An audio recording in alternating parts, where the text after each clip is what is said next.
Ontem, numa conversa com alguns amigos, pude perceber o quão é importante entender o como o nosso futuro é importante. Em 1987, eu vi um filme no cinema. Para aqueles que nasceram antes ou nasceram depois dessa época, pode até parecer idiotice, mas sim, eu nasci em 77, eu tenho 41 anos de idade, uma cabeça de 58, onde o conhecimento fica circulando por dentro da nossa cabeça. Em 1987 eu tinha 10 anos de idade e eu tive a oportunidade de ver um filme que talvez tenha mudado a minha vida como um todo. As pessoas vão dizer assim: um filme. Jornada nas Estrelas, de Volta ao Lar. Diretor Leonard Nimoy. O ator que interpretava Dr. Spock. Era um grito de clamor e um grito de desespero quanto à ignorância do ser humano e não saber o quão importante é a preservação dos animais. Uma sonda espacial chega na Terra no século 23 e procura simplesmente um animal que é mais inteligente do que eu e você. Um cetáceo. Para aqueles que não conhecem, uma baleia que nada mal faz à humanidade. Já vivia aqui, neste planeta, antes da gente. Já trazia pra gente conhecimentos anteriores à nossa humanidade. Há 2 semanas atrás, eu tive a oportunidade de levar minha filha ao Aquário do Rio de Janeiro, que a gente comumente chama de Aquário. E lá, paguei R$160 de entrada, R$80 a minha, R$40 a da minha mãe e R$40 a da minha filha, que tem 4 anos de idade. E lá, eu pude fazer um pouco daquilo que meu pai fazia, daquilo que minha mãe fazia comigo quando eu era mais novo, que era me mostrar a diversidade humana, a diversidade social, a diversidade dos animais. E ontem a gente estava conversando exatamente sobre isso. Eu cheguei a um tanque. Quem teve a oportunidade de ir até o Aquário pode se perguntar como eles desenvolveram um tanque que aguenta 3 milhões de metros cúbicos de água salgada. Para aqueles que não sabem, a água salgada é bem mais pesada do que a água doce. Além de 3 milhões de metros cúbicos de água, ali existe uma infinidade de espécies de tubarões, uma infinidade de espécies de peixes que se alimentam graças àqueles grandes animais que vêm dos megalodontes, que está na moda aí a gente falar do megalodonte, desse tubarão gigante que está no cinema. Mas o importante não é falar sobre o Aquário, e sim falar sobre uma estrutura. Eu ouvi uma pessoa falar de dentro do Aquário, funcionário, ao ser questionado por um visitante do que era feito aquela barreira de vidro ou acrílico, que produto era aquele que aguentava aquela pressão tão grande. E eu ouvi a resposta, a qual eu tive que retrucar. Eu ouvi a resposta que aquilo era feito de acrílico. Para quem não sabe, acrílico é plástico. Nada mais do que plástico condensado, uma folha atrás da outra, colada. Acrílico é resistente? Sim, altamente resistente. Mas não resiste a 3 milhões de metros cúbicos de água, fora o peso dos animais, fora a movimentação dos animais. Em 1987, o questionamento que foi feito foi: como transportar um macho e uma fêmea de cetáceos, de baleia jubarte, para o século 23, numa espaçonave, com destino à Terra, no nosso futuro. Se pensou em todos os produtos, até que um engenheiro do século 23 teve uma ideia, que foi a ideia que hoje é utilizada dentro da nossa infraestrutura de construção civil. Acrílico transparente. Podem dizer que eu sou louco, mas não sou louco. Existe. É tão resistente quanto a safira, que são quase 1000 vezes mais resistente do que um diamante. Acrílico transparente, em 1987 era impossível. Hoje é possível e existe. Quando eu ouvi a pessoa falar que aquilo dali era feito com acrílico,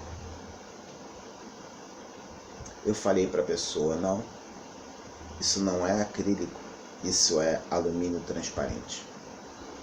E é alumínio transparente.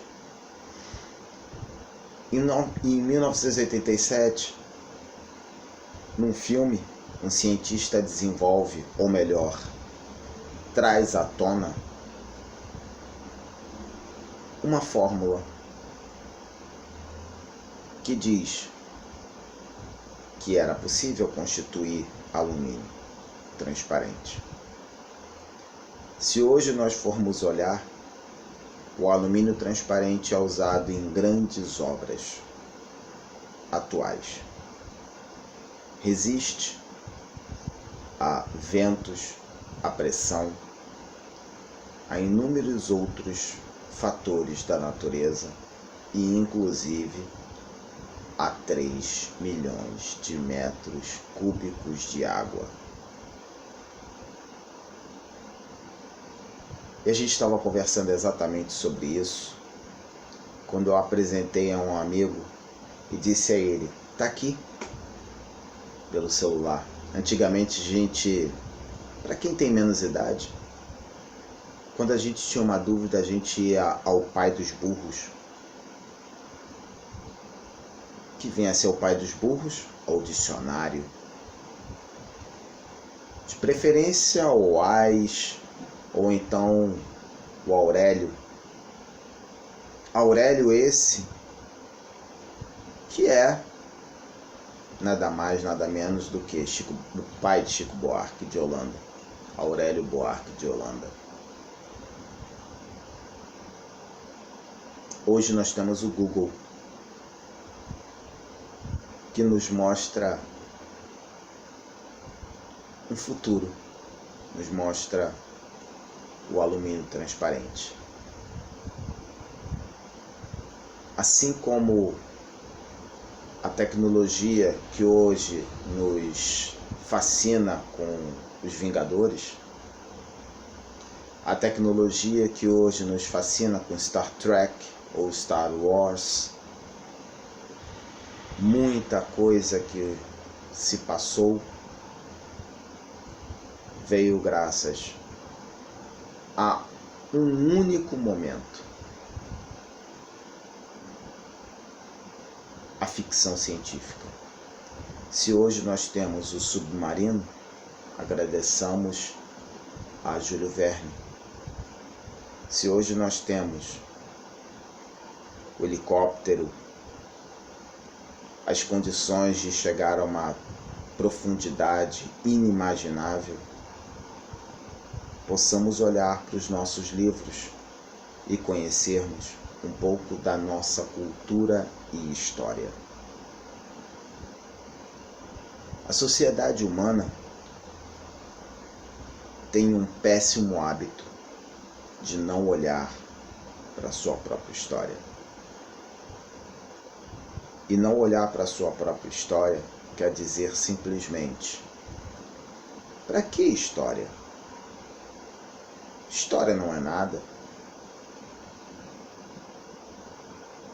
Vejo a arrogância de alguns professores de história, e eu já fui arrogante dessa forma.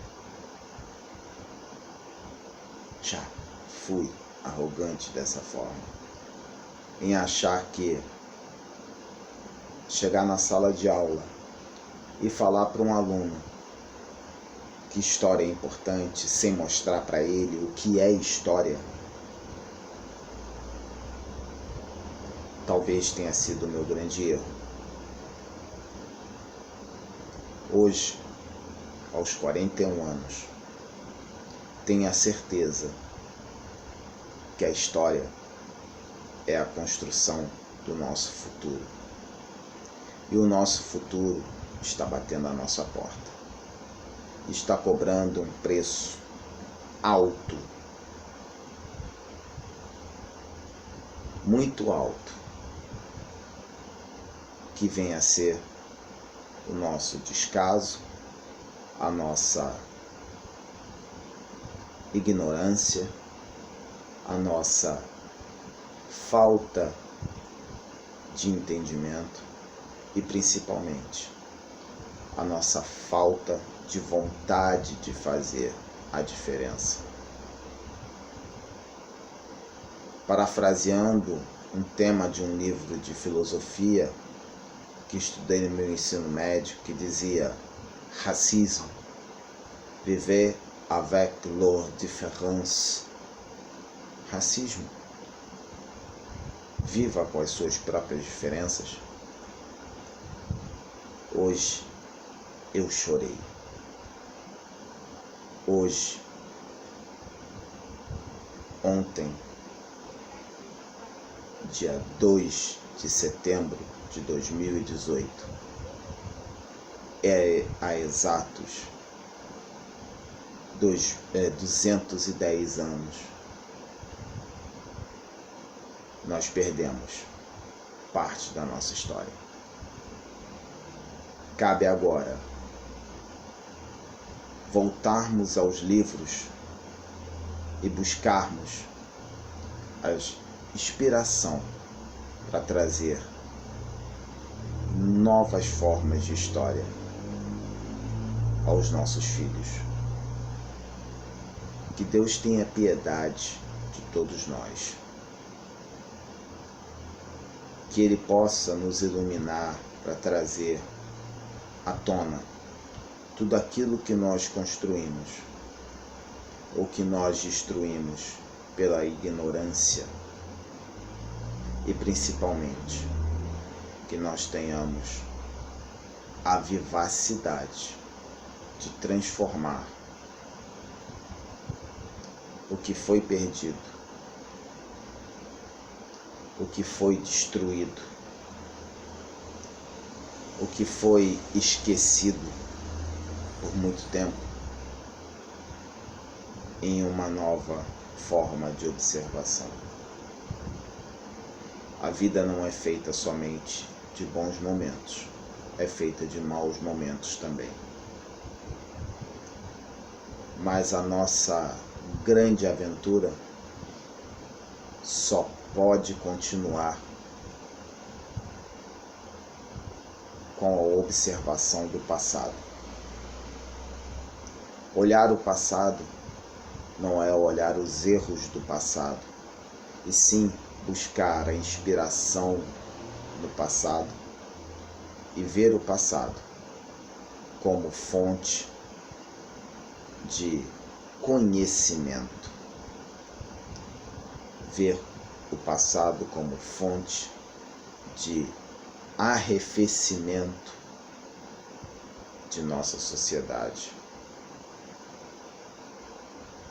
E desse conhecimento tirar novas formas,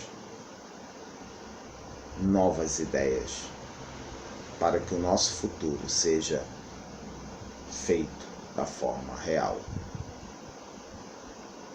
Oxalá queira Deus que nós não tenhamos uma outra guerra mundial para termos um salto quântico